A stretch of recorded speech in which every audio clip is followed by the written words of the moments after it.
৭৩ নং বিহপুৰীয়া বিধানসভা সমষ্টিৰ জনদৰদী বিধায়ক ডক্টৰ অমিয় কুমাৰ ভূঞাৰ এটাৰ পিছত আন এটা জনকল্যাণমূলক আঁচনি ৰূপায়ণ। সমষ্টিৰ অন্তৰ্গত এটাৰ পিছত আনটো কেঁচা তথা জৰাজীৰ্ণ পথ পকী পথলৈ ৰূপান্তৰ কৰাত ব্যস্ত এইগৰাকী কৰ্মদক্ষ বিধায়ক।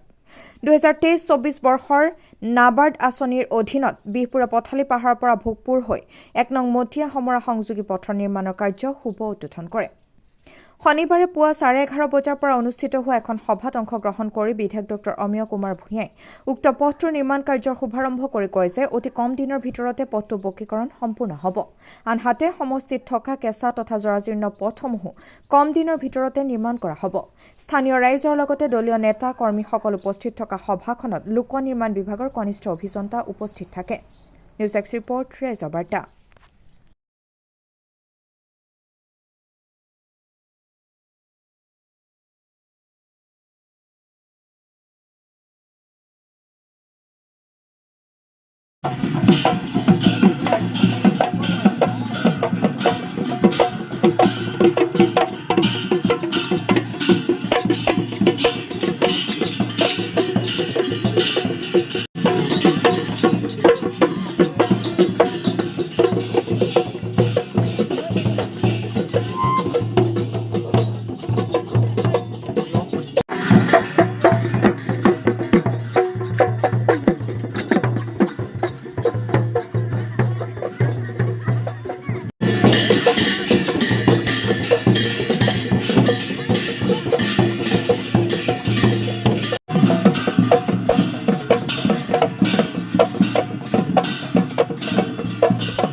আমাৰ মাজত আমাৰ সভাৰ বিধায়কসকলে উপস্থিত ইয়াৰ পিছতে আমাৰ মাজত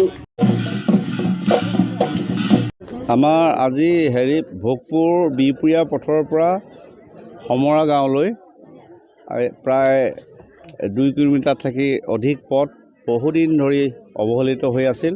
আজি তাৰ বাবে আমি নতুন পেভাৰ ব্লকছৰ ৰাস্তা 2,27,00,000 টকা ব্যয়ে নিৰ্মাণ কাৰ্য আমি আৰম্ভণি কৰিব পাৰিলোঁ। মোক কেইদিনমান আগতে ৰাইজে অৱগত কৰিছিল আৰু লগে লগে ৰাস্তাটোৰ গুৰুত্ব বুজি ৰাইজৰ সুচল যাতায়াত দিয়া লক্ষ্যৰে এইভাগ কাম দিবলৈ সুযোগ পোৱাৰ বাবে মাননীয় মুখ্যমন্ত্ৰী ডক্টৰ হিমন্ত বিশ্ব শৰ্মা ডাঙৰীয়াক আন্তৰিক ধন্যবাদ যাচিছোঁ। কুমাৰ বৰা সন্মুখৰ ৰাস্তা আৰু তেওঁৰ নামঘৰলৈ যোৱা আচলতে গোটেই গুৰু ভক্তি বা মানে ৰাইজৰ প্ৰতি কিমান ভক্তি সেৱা সেইটোৱে প্ৰমাণ। 10টা বছৰ সন্মুখত ৰাস্তাটো তেনেকৈ ৰাখি থ'লে ৰাইজে কেনেকৈ যাতায়াত কৰে, ছাত্ৰ ছাত্ৰী কেনেকৈ আহে, প্ৰসূতি কেনেকৈ আহে, এই কথা বতৰাবিলাক কেতিয়াও চিন্তা কৰিব নোৱাৰিলে। গতিকে কিমান দায়িত্ববোধৰ মানে জনপ্ৰতিনিধি আছিল আৰু বিহপুৰীয়া ৰাইজে উপলব্ধি কৰিলে। সেইকাৰণে 3বাৰ বিহপুৰীয়া ৰাইজে প্ৰত্যাখ্যান কৰিছে।